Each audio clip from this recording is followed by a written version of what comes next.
It is 6:37. New this morning, the future of hundreds of acres of land out in Shelby County.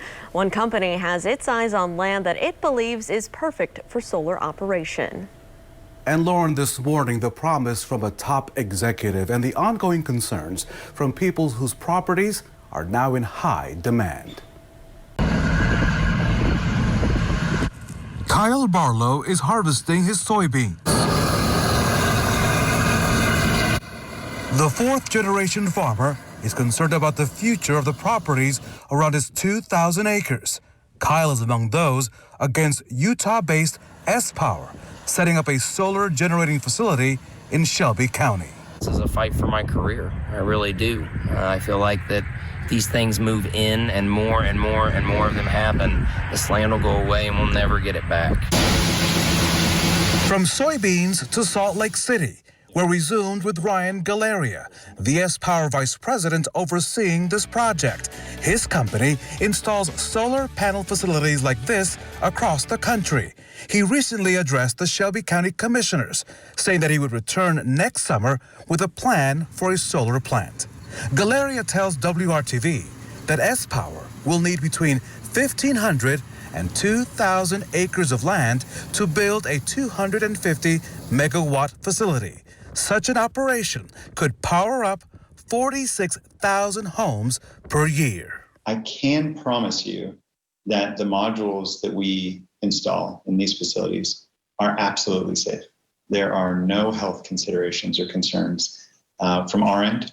Even if these panels were to fracture, if there was an issue, if there was breakage, there's no evidence to suggest that there are toxic chemicals of any kind leached into the air, into the soil, into the groundwater.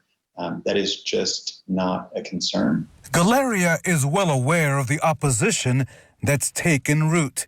Despite that, he says some landowners have expressed interest in leasing or selling their land. No binding arrangements have been signed. The life expectancy of a solar facility could be as long as 40 years. S-Power says it will offer the community its exit strategy. If this project were to be decommissioned at some point, are you telling me that the company would then be responsible to returning the land to its best practices, its best use, as you sort of found it before you moved in? Is that the plan? And is that something you would provide if that's something that, if this process moves forward? That is the plan, and that's the commitment that S-Power will make, is that we will restore the land to its pre-construction condition, whereby we'll remove and decommission all of these facilities and restore that site to how it was the day we walked onto it. While the harvest is underway, the community has a big crop of questions awaiting S-Power as it shows interest in setting up a solar operation in Shelbyville.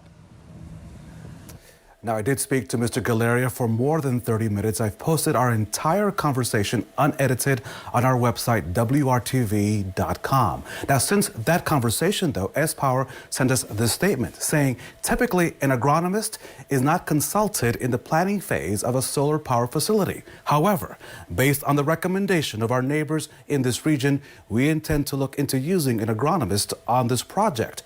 This would be in addition to a number of specialists, including biologists, engineers, surveyors, among others. We will continue here at WRTV to follow this developing story. Lauren?